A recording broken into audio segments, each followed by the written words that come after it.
Saint Joseph Convent Senior Secondary School Ratlam. कक्षा 11th और 12th के लिए सब्जेक्ट हिंदी में अभिव्यक्ति और माध्यम इस पुस्तक के पाठ 3 पर आज हम हैं और पाठ का टॉपिक है विभिन्न माध्यमों के लिए लेखन। माध्यम से यहाँ पर अभिप्राय है पत्रकारिता के विभिन्न माध्यम, जनसंचार के विभिन्न माध्यम अर्थात टीवी, इंटरनेट, रेडियो आदि। तो यहाँ पर हम देखते हैं प्रमुख जनसंचार माध्यम कौन से हैं। हम पहले भी पढ़ चुके हैं इस बारे में। प्रिंट अर्थात मुद्रित, टीवी, रेडियो, इंटरनेट, ये सभी प्रमुख जनसंचार माध्यम हैं। जनसंचार के आधुनिक माध्यमों में सबसे पुराना माध्यम है मुद्रित माध्यम। आधुनिक छापाखाने का आविष्कार जर्मनी के गुटेनबर्ग ने किया था। यह हम पिछली वीडियोस में देख चुके हैं। यहाँ पर हमने छापाखाने की कुछ एक पुरानी तस्वीर संकलित की है। आप देख सकते हैं कि काफ़ी जब शुरुआत में छापाखाना प्रिंटिंग प्रेस के लिए किस तरह से इस मशीन का प्रयोग किया जाता था। यह आधुनिक मशीन है जिसमें इस तरह से अखबार, मैगजीन आदि प्रिंट की जाती है। यह इसका एक अन्य चित्र है। भारत में पहला छापाखाना सन 1556 में गोवा में खुला था और इसे ईसाई मिशनरियों ने धर्म प्रचार की पुस्तकें छापने के लिए खोला था। मुद्रित माध्यमों के अंतर्गत अखबार, पत्रिकाएं, पुस्तकें आदि आती हैं। तो मुद्रित माध्यम की क्या क्या खास बातें हैं? छपे हुए शब्दों में स्थायित्व होता है, अर्थात ये टिकी रहती है। लंबे समय तक हम इन्हें दोबारा देख सकते हैं, पढ़ सकते हैं। इन्हें सुविधा अनुसार किसी भी प्रकार पढ़ा जा सकता है। आपका मन करे पहला पेज, दूसरा पेज, कोई सा भी पेज पहले खोल सकते हैं। चाहे इंटरनेशनल न्यूज़ हो, हम पहले वह पढ़ें, चाहे क्रिकेट संबंधी समाचार हो या कुकिंग संबंधी समाचार हो, हम उन्हें किसी भी क्रम में पढ़ सकते हैं। यह माध्यम लिखित भाषा का विस्तार है, अर्थात जैसे हिंदी के न्यूज़पेपर यदि हम पढ़ते हैं तो यह हिंदी भाषा की एक तरह से पब्लिसिटी है, उसका विस्तार है। यह चिंतन, विचार, विश्लेषण का माध्यम है। आप इसको पढ़ करके चिंतन कर सकते हैं। विचार भी आप इसमें अपने व्यक्त विचारों को भी एक नया आयाम दे सकते हैं और आप इसमें एनालिसिस भी कर सकते हैं। मुद्रित माध्यम की अपनी कुछ लिमिटेशंस भी हैं, सीमाएं भी हैं। निरक्षरों के लिए मुद्रित माध्यम किसी भी काम का नहीं है, अर्थात अनपढ़ लोग जो पढ़ लिख नहीं सकते उनके लिए यह प्रिंटेड अखबार हो, मैगजीन्स हो, यह किसी काम के नहीं है। दूसरा बिंदु है तुरंत घटी घटनाओं को संचालित नहीं कर सकते। जैसा कि हमने पिछले वीडियो में देखा था, डेडलाइन होती है, उसके पश्चात घटी घटनाओं को यह प्रकाशित अगले 24 घंटे बाद ही प्रकाशित किया जा सकता है। या जैसे अभी दोपहर में 12 बजे, 1 बजे यदि कोई घटना घटित हुई है तो वह अगले दिन के न्यूज़पेपर में ही पब्लिश होगी। यह तुरंत घटी घटनाओं को नहीं दिखा पाते। इनमें स्पेस और शब्द सीमा का ध्यान रखना पड़ता है। यदि इनकी शब्द लिमिट है 500 शब्द तो ये उससे अधिक उस न्यूज़ को कवरेज नहीं दे पाते हैं। इसमें एक बार समाचार छप जाने के बाद अशुद्धि सुधार नहीं किया जा सकता। मुद्रित माध्यमों में लेखन के लिए ध्यान रखने योग्य कई बातें हैं, जैसे भाषागत शुद्धता का ध्यान रखना चाहिए। बिल्कुल सही होनी चाहिए भाषा, उसमें व्याकरण की कोई गलती नहीं होनी चाहिए। प्रचलित भाषा का प्रयोग किया जाए, अर्थात जैसे हम हिंदी समझते हैं तो हम हिंदी भाषा का ही अखबार में प्रयोग देखना चाहेंगे। यदि वे लोग उस हिंदी भाषा के उस स्थान पर गुजराती, मराठी या अन्य किसी भाषा का प्रयोग करेंगे तो पाठक उस अखबार को नहीं पढ़ पाएंगे। समय, शब्द, स्थान की सीमा का ध्यान रखा जाना चाहिए। लेखन में तारतम्यता एवं सहज प्रवाह होना चाहिए, अर्थात सीक्वेंस होना चाहिए, एक फ्लुएंसी होनी चाहिए लेखन में, ताकि पाठक उसे मन लगाकर मन से पढ़ सके। अगला बिंदु है इसमें जनसंचार का महत्वपूर्ण साधन है यह भी रेडियो या आकाशवाणी। यह एक श्रव्य माध्यम है। इसमें शब्द और आवाज का महत्व होता है। रेडियो एक रेखीय माध्यम है, अर्थात ये टेलीकास्ट होता है, एक रेखीय ध्वनि श्रव्य माध्यम है। रेडियो समाचार की संरचना उल्टा पिरामिड शैली पर आधारित होती है। पिछले वाले वीडियो में हम देख चुके हैं उल्टा पिरामिड शैली क्या होती है, आप इसे अवश्य ध्यान रखें। उल्टा पिरामिड शैली में समाचार को 3 भागों में बांटा जाता है, इंट्रो, बॉडी और समापन। अर्थात इंट्रो मतलब समाचार का प्रारंभ, उसका मुख्य समाचार भाग इंट्रो में दे दिया जाता है, फिर उसका वर्णन किया जाता है और अंत में उसके बारे में संक्षिप्त में समापन किया जाता है। इसमें तथ्यों को महत्व के क्रम से प्रस्तुत किया जाता है। सर्वप्रथम सबसे ज्यादा महत्वपूर्ण तथ्य, उल्टा पिरामिड शैली की खास बात है, महत्वपूर्ण तथ्य सबसे पहले आएगा, उसके उपरांत महत्व की दृष्टि से घटते क्रम में तथ्यों को रखा जाता है। रेडियो समाचार लेखन के लिए भी कुछ बातें हैं जिनका ध्यान रखना अत्यधिक आवश्यक है।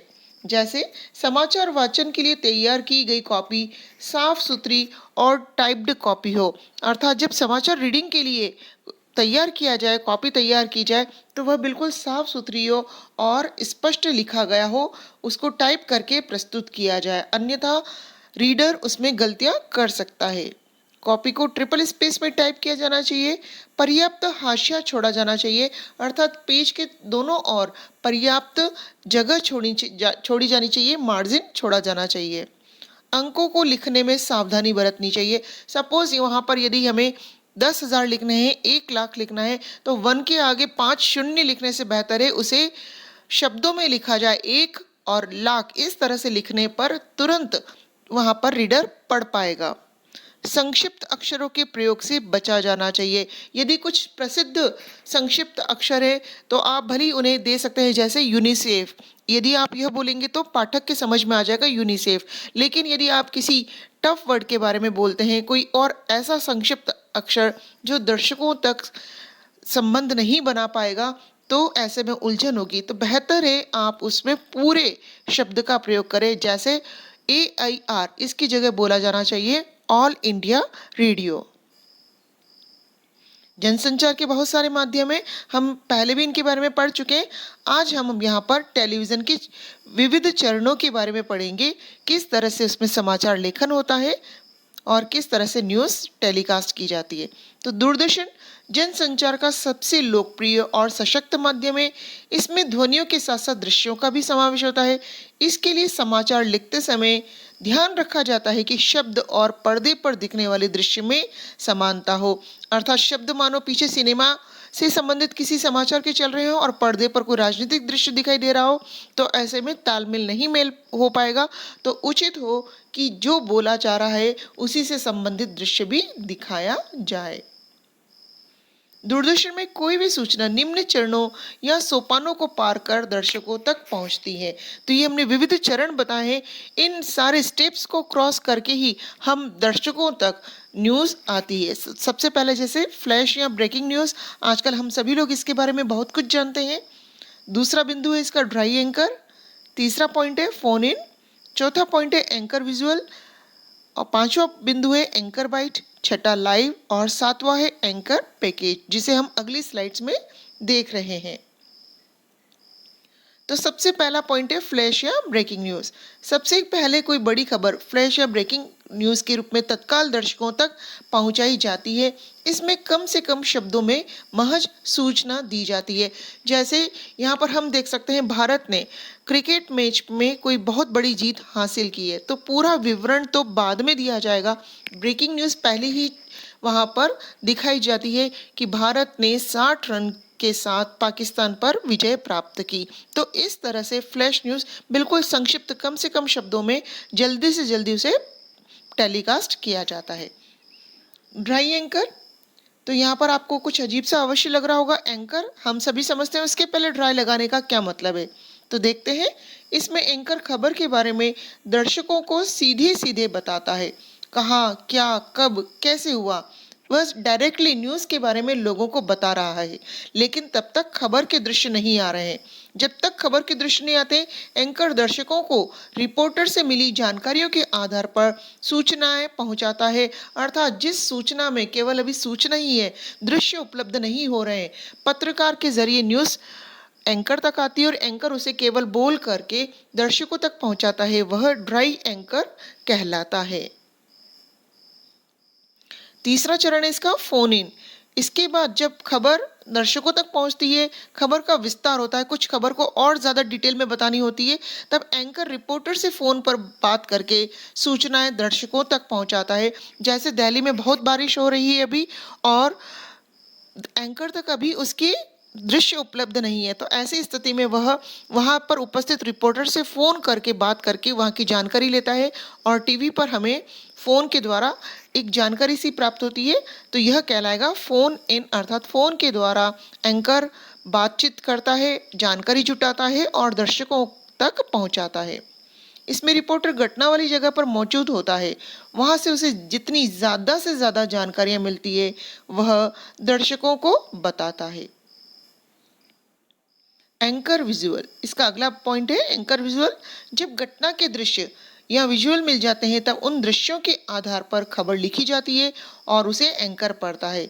इस खबर की शुरुआत भी प्रारंभिक सूचना से होती है और बाद में कुछ वाक्यों पर प्राप्त दृश्य भी दिखाए जाते हैं। जैसे शुरू हुआ दिल्ली में भारी बारिश, ये इलाके यहाँ पर पानी भर गए, और तब तक उसे दृश्य प्राप्त हो जाते हैं और तब उन दृश्यों से कनेक्ट करते हुए सेंटेंस भी बोले जाते हैं और दृश्य भी साथ साथ दिखाए जाते हैं। अगला बिंदु है एंकर बाइट। बाइट मने कथन या कोई स्टेटमेंट। टेलीविजन पत्रकारिता में बाइट का बहुत महत्व है।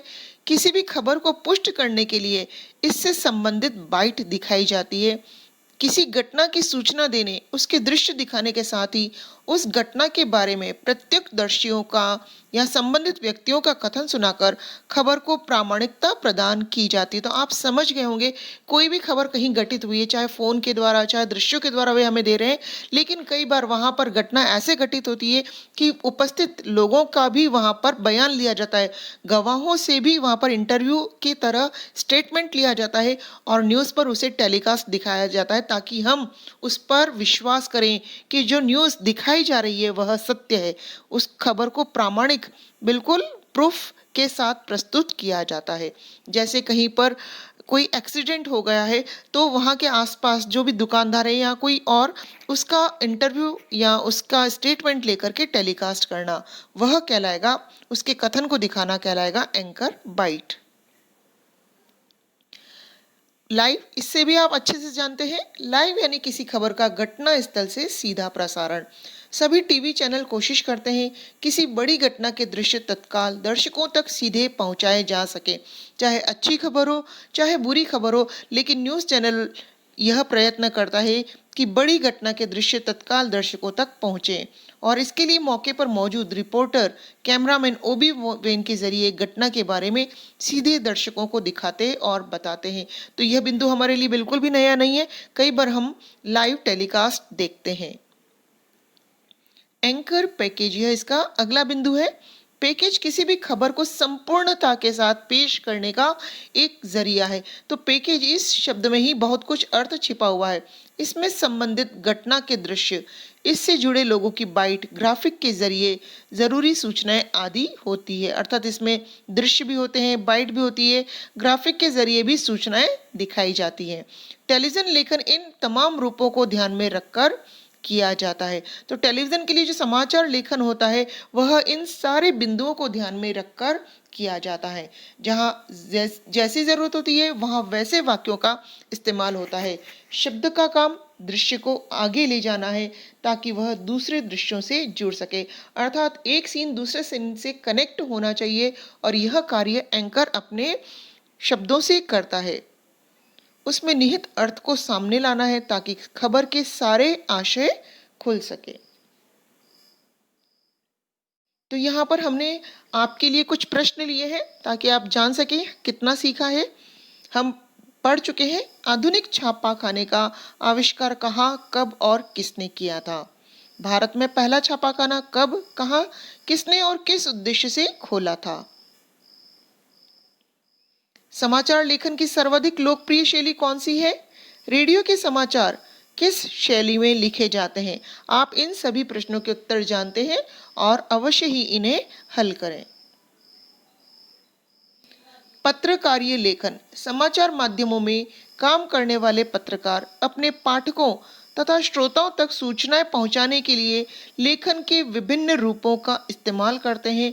इसे ही पत्रकारीय लेखन कहते हैं। फिर से समझ लीजिए, समाचार माध्यमों में काम करने वाले पत्रकार, चाहे वह टेलीविजन हो, रेडियो हो, न्यूज़पेपर हो, इसमें काम करने वाले रिपोर्टर्स अपने पाठक या श्रोताओं तक पहुंचाने के लिए लेखन के अलग अलग तरीकों का इस्तेमाल करते हैं और इन तरीकों का इस्तेमाल करना ही पत्रकारीय लेखन कहलाता है। पत्रकारिता या पत्रकारी लेखन के अंतर्गत संपादकीय, समाचार, आलेख, रिपोर्ट, फीचर, स्तंभ तथा कार्टून आदि आते हैं। पत्रकारी लेखन का प्रमुख उद्देश्य है सूचना देना, शिक्षित करना, मनोरंजन करना आदि। तो इन सभी उद्देश्यों से पूर्ण होता है पत्रकारीय लेखन। हमने यहाँ पर पुनः आपके लिए प्रश्न दिया है, संपादकीय में लेखक का नाम क्यों नहीं लिखा जाता? यह प्रश्न आपको अवश्य ही पिछले वीडियो को देखकर इसका उत्तर आप दे सकते हैं। पत्रकारीय लेखन के उद्देश्य लिखिए, अभी हाल हमने पढ़ा है। संपादकीय पृष्ठ पर प्रकाश डालें। तो यहाँ पर उत्तर है, संपादकीय पृष्ठ को समाचार पत्र का सबसे महत्वपूर्ण पृष्ठ माना जाता है। यह मिडिल पेज होता है सामान्यतः। इस पृष्ठ पर अखबार विभिन्न घटनाओं, समाचारों पर अपनी राय रखता है और इसे संपादकीय कहा जाता है। इसके अतिरिक्त विभिन्न विषयों के विशेषज्ञ महत्वपूर्ण जनसंचार माध्यम और लेखन मुद्दों पर अपने विचार लेख के रूप में प्रस्तुत करते हैं। यदि आप पढ़ते हैं तो आप अवश्य देखेंगे मिडिल पेज पर कई सारे लेखक अपने अपने विचार रखते हैं। आमतौर पर संपादक के नाम पत्र भी इसी पेज पर पब्लिश किए जाते हैं। वह घटनाओं पर भी आम लोगों की टिप्पणी होती है। मैं उम्मीद करती हूँ आपको यह वीडियो, यह सारी सामग्री समझ में आई होगी। आप इसे ध्यान से पढ़ें और समझें।